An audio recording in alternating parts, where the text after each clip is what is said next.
Hello student. In this class we will see from unit 2 sports and nutrition.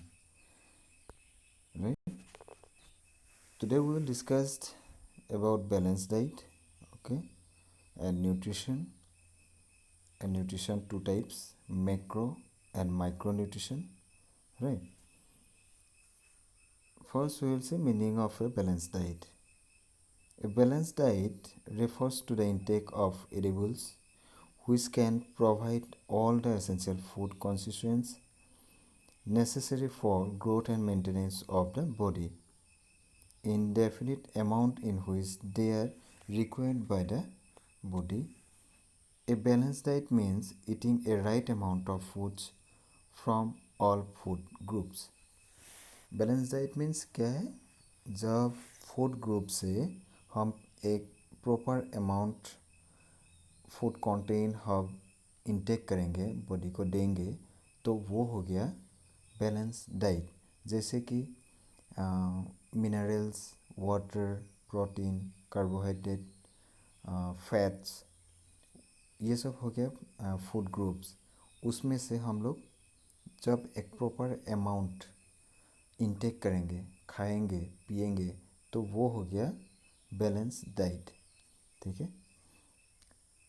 A diet which consists of all the essential food constituents, proteins, carbohydrates, fats, vitamins, minerals, and water, in correct proportion is called a balanced diet.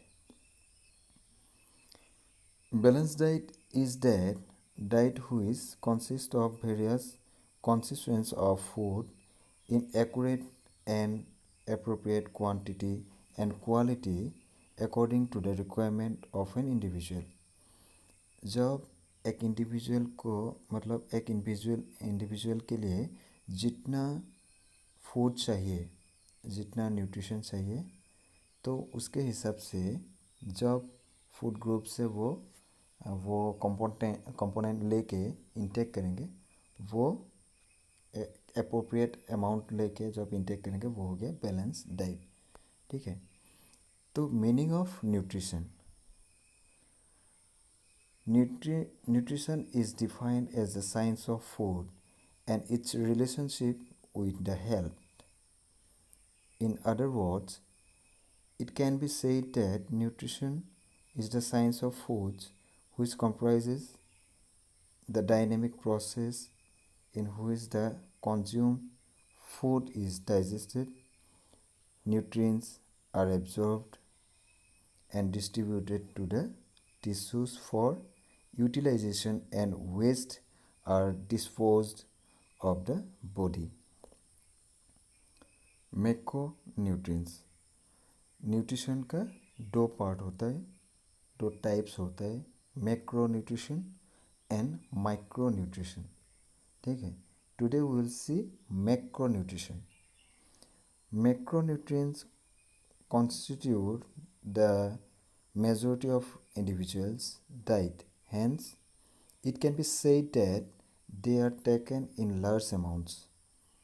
They supply energy and are needed for growth and maintenance of the body. They include carbohydrates, proteins, fats and water. तो मैक्रोन्यूट्रिशन क्या है?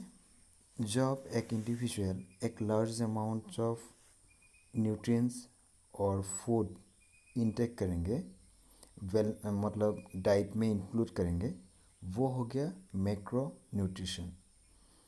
इसमें क्या क्या include होता है? Carbohydrates, proteins, fats and water. Now will see carbohydrates. Carbohydrates are main source of energy. Exam में एक क्वेश्चन आ सकता है like which one is the main source of energy? Carbohydrate, protein, fats, minerals. तो क्या लिखना है तुम लोगों को? Carbohydrates is the main source of energy. ठीक है. They contain the elements of carbon, hydrogen and oxygen. The very first part of the name carbo means that they contain carbon. ठीक है। कार्बोहाइड्रेट्स का नेम मतलब part part करके दिखा रहा है। Carbo means carbon, hydro means hydrogen and ate means oxygen, ठीक है।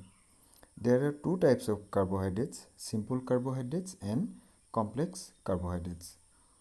Glucose, fructose, galactose, sucrose, maltose, and lactose are called simple carbohydrates. These carbohydrates are soluble in water and sweet in taste, ठीक है। ये जो carbohydrates है ये मतलब simple carbohydrates glucose, fructose, galactose, sucrose, maltose ये सब हो गया सिंपल कार्बोहाइड्रेट्स जो वाटर में सोल्यूबल है और पीने के लिए और खाने के लिए भी टेस्टफुल है। In the other way starch, dextrin, glycogen and cellulose are called complex carbohydrates. ये सब वाटर में सोल्यूबल नहीं है एंड पीने के लिए और खाने के लिए भी टेस्टफुल नहीं है, ठीक है। Now will C function of carbohydrates in the human body. Carbohydrates का क्या क्या फंक्शन होता है, क्या काम होता है ह्यूमन बॉडी के लिए, वो हम लोग अभी देखेंगे। जैसे कि carbohydrate oxidation provides energy, energy provide करते हैं carbohydrate. Carbohydrate storage in the form of glycogen, ठीक है, provides a short term energy reserve. Carbohydrate supply carbon atoms for the synthesis of other biochemical substance, proteins, lipids and nucleic acids। ये सब तुम लोग देख सकते हो क्या क्या फंक्शन है कार्बोहाइड्रेट्स का, ठीक है। मे भी आ सकता है कि कार्बोहाइड्रेट्स का फंक्शन क्या है ह्यूमन बॉडी के लिए, तो तुम लोग यहाँ से लिख सकते हो। Next in this slide you can C carbohydrate contents, मतलब कहाँ से कार्बोहाइड्रेट हम लोग को मिल सकता है, क्या क्या फूड कंपोनेंट है, क्या क्या फूड कंटेंट है, कार्बोहाइड्रेट कहाँ से हम लोग को मिलेंगे। तो ये सब हो गया कार्बोहाइड्रेट्स जहाँ अवेलेबल है वो फूड, जैसे कि फ्रूट, पोटैटोज, राइस, ठीक है। ये सब है कार्बोहाइड्रेट्स जहाँ से मिलेंगे वो food. Now we'll say protein. Proteins contains carbon, hydrogen, oxygen, nitrogen and sometimes sulfur. Proteins are very large molecules, so they cannot be directly absorbed into our blood, ठीक है। So they are turned into amino acids by our digestive system. Amino acids are used by the body to create blood, muscles, nails, skin, hair and tissues in internal organs. Body requires only 0.36 grams of protein per pound of ideal body weight. ये बहुत ज़रूरी है। एक ideal body weight के लिए पर pound 0.36 gram protein चाहिए हम लोगों को। Excessive use of proteins may cause heart problems, kidney fail, liver damage। ज़रूरत से ज़्यादा प्रोटीन लेंगे तो हार्ट प्रॉब्लम हो सकता है, किडनी फेल हो सकता है, लिवर डैमेज हो सकता है, ठीक है। Proteins are more essential for developing muscles and also repair the muscles. जब हम लोग जिम करते हैं तो सभी बोलते हैं कि प्रोटीन कितना ले रहे हैं, प्रोटीन खाना चाहिए, ठीक है, इतना अमाउंट ऑफ प्रोटीन हम लोग को लेना है।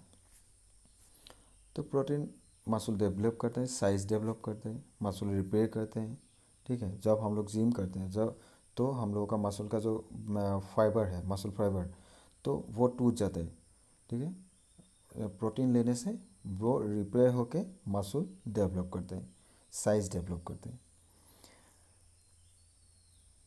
Lack of proteins may also cause deficiency diseases। ठीक है, जितना चाहिए उससे कम भी हम लोग यूज़ कर रहे हैं तो हम लोगों को डिफिशियंसी डिजीज हो सकता है.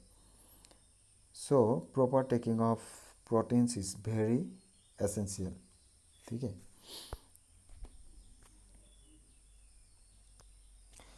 Now in this slide you can C function of protein. Human body के लिए प्रोटीन क्यों ज़रूरी है, क्या क्या फंक्शन है, हम लोग देख सकते हैं. ठीक है. Protein is a part of every cell in our body, build and maintain the body tissues, needed most during pregnancy and infancy. Pregnancy के टाइम में और इन्फेंसी के टाइम में प्रोटीन लेना बहुत ज़रूरी है, क्योंकि प्रेगनेंसी के टाइम में एक बच्चा मम्मी के गोद मतलब पेट के अंदर डेवलप होता है, तो उस टाइम प्रोटीन लेना बहुत ज़रूरी होता है. और इन्फेंसी के टाइम में मसल डेवलप होता है, तो उस टाइम में भी प्रोटीन लेना बहुत ज़रूरी होता है. Also needed for healing after surgery और इन्फेक्शंस. ठीक है. Found in hormones and all antibodies. Maintain acid base balance and water balance in body.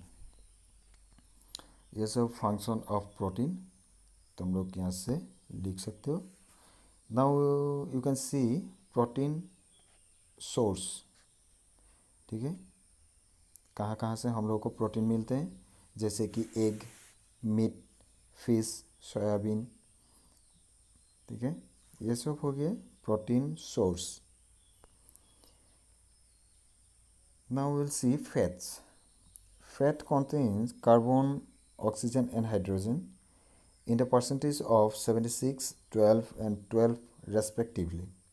Fats are necessary for many body functions. Fats keep us warm and protect our organs. Fats also help in production of hormones. There are three मतलब 3 type of हम लोगों को fats मिलते हैं, जैसे कि saturated fats, poly unsaturated fats and mono unsaturated fats. ठीक है. The intake of saturated fats increases the chances of heart disease. Saturated fats ज़्यादा हम लोग इंटेक करेंगे तो हार्ट डिजीज हो सकता है. Due to the increase of cholesterol in the blood.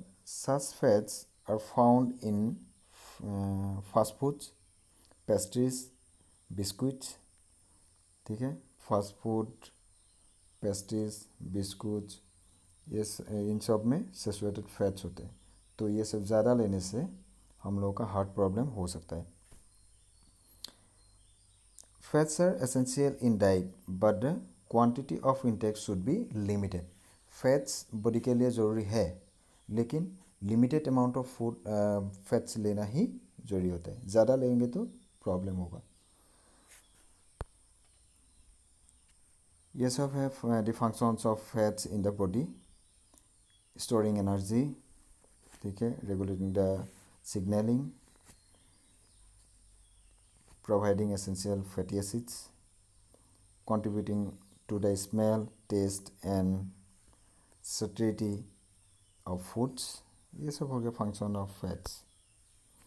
Now we'll see water, the last component for macronutrition. Water is the last component. Water helps in the transportation of nutrition to the cells of the body. Water क्या करते हैं, हम लोग जो nutrient ले रहे हैं वो सेल के लिए ट्रांसपोर्टेशन का जो होता है ना, वो सेल के लिए न्यूट्रिशन भेजना वो वाटर करते हैं काम. तो it is also important for the excretion of waste products. Water क्या करते हैं, हम लोगों का जो वेस्ट प्रोडक्ट है वो बाहर निकालने में भी मदद करता है. It also regulates the body temperature. Body temperature maintain करते हैं. It is essential for the body's metabolism. ठीक है. In this picture you can see the essential why essential water for human body. ठीक है. Act as a delivery system and waste product remove करते हैं, helps regulate body temperature, ठीक है, essential for normal bowel movements and preventing constipation, keeps skin hydrated, ठीक है। Water का सिर्फ यही काम नहीं है, बहुत सारे काम है। कोई भी सिस्टम हो इनसाइड, मतलब बॉडी के लिए कोई भी सिस्टम हो बॉडी का, ह्यूमन बॉडी का, उसमें सभी प्रोसेस में water playing a big role, ठीक है। वाटर बहुत ज़रूरी है लेने के लिए। तो एक नॉर्मल पर्सन कितना अमाउंट ऑफ वाटर लेना चाहिए एक दिन में? कम से कम 3। जो वर्कआउट कर रहे हैं उन लोगों को तो 5 से 6 लीटर वाटर लेना ज़रूरी है दिन में, ठीक है। Today we discuss from unit 2 sports and nutrition, then meaning of balance diet, meaning of nutrition, nutrition types, macronutrients, ठीक है। मैक्रोन्यूट्रिएंट्स का कंटेंट्स मतलब क्या क्या इंक्लूड होता है मैक्रोन्यूट्रिएंट में, carbohydrates, then protein, then fats and at last water, ठीक है। Thank you. In the next class we will see micronutrition, right? Thank you.